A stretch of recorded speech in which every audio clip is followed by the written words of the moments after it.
Selamat pagi Pak Gunggun dan teman-teman semuanya. Nama saya Clarissa Nastania dan hari ini saya akan membahas tugas KL yaitu P54 dan P56. Pertama untuk P54, jadi comparative income statement dari Sun Corporation pada tahun 2016, 17, dan 18 itu bisa dilihat pada gambar di PPT.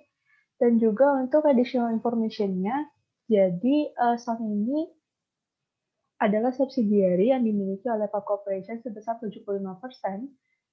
Dan untuk separate income dari Pop Corporation bisa dilihat sebesar 21,6 juta dolar, 20,4 juta dolar, dan 24 juta dolar pada 2016, 17, dan 18. Dan Pop Corporation ini juga menjual inventory pada Sun Corporation di 2016. Nah, untuk info-info selanjutnya juga bisa dibaca pada PPT yang tertera. Nah, pertama kita diminta untuk membuat schedule income dari yang didapat dari Sun Corporation pada tahun 2016, 17, dan juga 18. Nah, untuk 75% pendapatan atau net income dari Sun Corporation, seperti yang sudah ada di informasi di sini, net income-nya itu dikalikan dengan 75%, jadi di tahun 2016 ada 3,6 juta dolar, di 2017 ada 4,50 juta dolar, dan 2018 ada 3,15 juta dolar. Nah, itu ditambahkan dengan unrealized profit-nya. Nah, untuk 2016 ini ada 1,2 juta dolar dan itu belum terrealisasi, makanya dia dikurangi. Dan dia terrealisasi pada 2017, maka ditambahkan di tahun 2017. Dan yang belum terrealisasi adalah sebesar 50%, maka 2,4 juta dolar itu dikalikan dengan 50%. Nah, untuk unrealized profit di tahun 2017, karena dia upstream, maka 1,2 juta dolar itu dikalikan dengan kepemilikannya itu 75%. Dan di tahun 2017 dia belum terrealisasi dan terrealisasinya di 2018. Maka di 2017 dia dikurangkan dan di 2018 baru ditambahkan.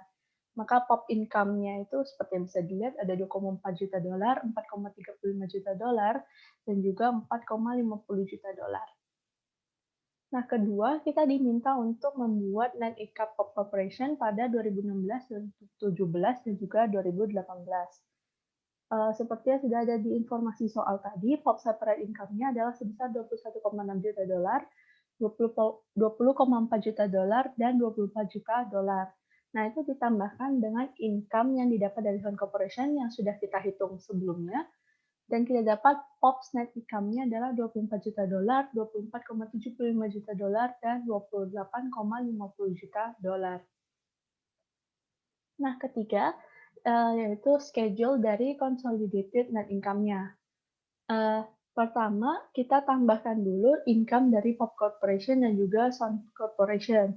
Jadi di tahun 2016 itu ada 26,4 juta dolar, 2017 ada 25,8 juta dolar, dan di 2018 ada 28,2 juta dolar.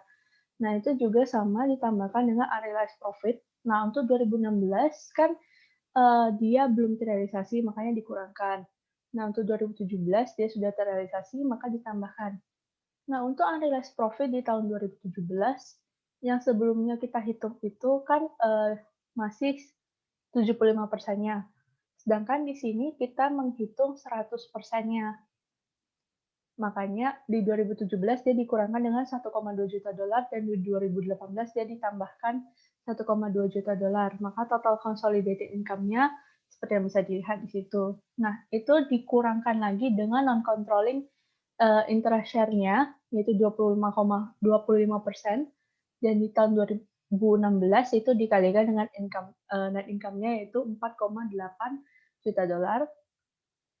Di tahun 2017 itu net income-nya dikurangkan dengan 1,2 juta dolar karena dia belum terrealisasi.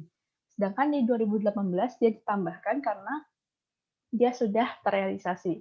Maka controlling share of net income-nya ada 24 juta dolar, 24,75 juta dolar, dan 28,50 juta dolar. Nah, untuk P56, jadi uh, Epic Corporation ini atau perusahaan Epic ini meng-own atau memiliki 90% kepemilikan terhadap Justin dan di-acquire pada 2011. Dan book value dari net assets-nya itu setara dengan fair value-nya. Untuk informasi tambahannya, di 2013, perusahaan Justin ini menjual inventory ke perusahaan Epic. Sebaliknya, pada tahun 2014, perusahaan Epic menjual inventory ke perusahaan Justin. Nah, ini trial balance-nya, dan kita diminta untuk membuat consolidation work papers-nya. Pertama-tama, kita harus hitung dulu net income-nya, yaitu dengan sales-nya, itu dikurangi dengan cost of sales dan juga other expense. Jadi net income-nya ada 800.000. Karena kepemilikannya 90%, maka net income-nya itu dikalikan dengan 90%, jadi 720.000 dolar. Nah, itu dikurangi lagi dengan ditambahkan dengan realized profit yang beginning inventory itu 200.000 di tahun 2013 tadi, seperti yang ada di soal. Nah, ini 200 ribunya dikalikan dengan 20% gross profit, dan juga karena ini upstream, maka dia dikalikan dengan persen kepemilikan, yaitu 90%. Jadi 36.000 dolar. Nah, untuk unrealized profit from ending inventory-nya, itu 100.000 dolar dikalikan dengan sama gross profit-nya 10%, tapi karena dia downstream, maka dia tidak perlu dikalikan dengan persen kepemilikannya. Jadi income dari perusahaan Justin itu adalah sebesar 746.000 dolar. Nah, untuk non-controlling interest share-nya, jadi net income-nya tadi itu dikalikan dengan 10% yang bukan kepemilikannya, jadi 80.000, itu ditambahkan dengan realized profit from beginning inventory sama 200.000 dikalikan dengan gross profit 20.000 tapi dikalikan dengan 10% yang bukan kepemilikannya. Jadi non-controlling interest share-nya adalah sebesar 84.000 dolar.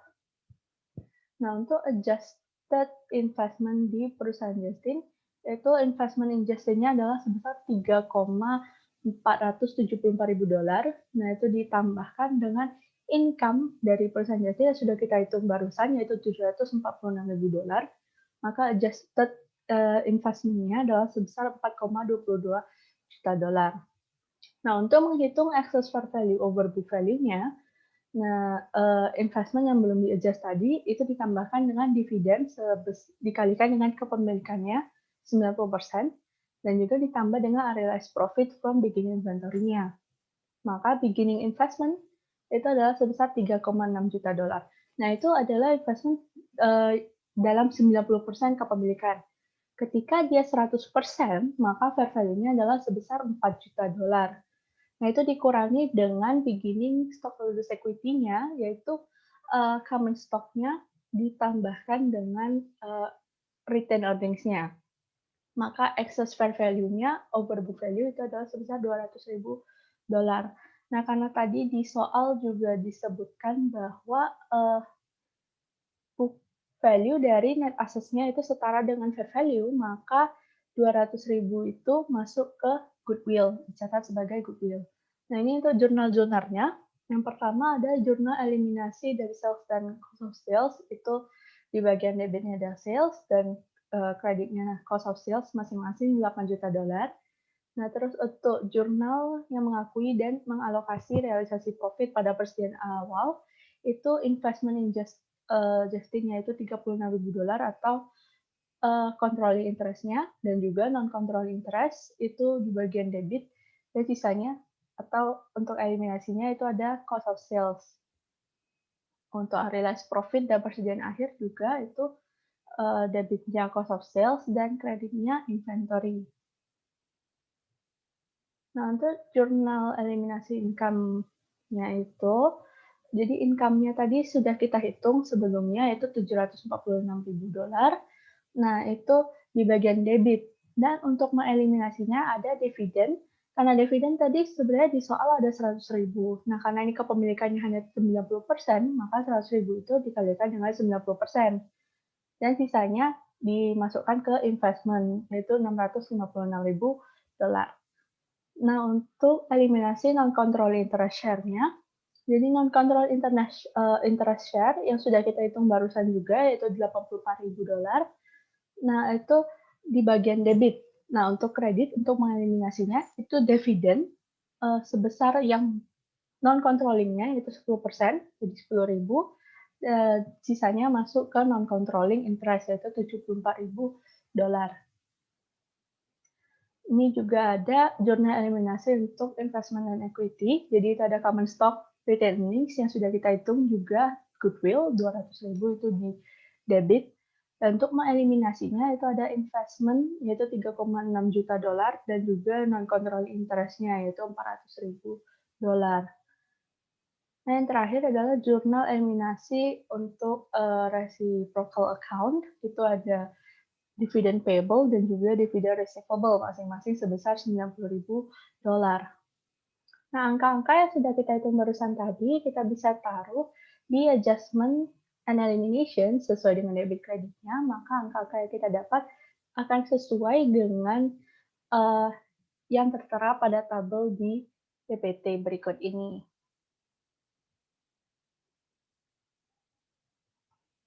Nah, demikian pembahasan yang bisa saya berikan. Untuk lebih kurangnya saya mohon maaf. Sekian dan terima kasih banyak.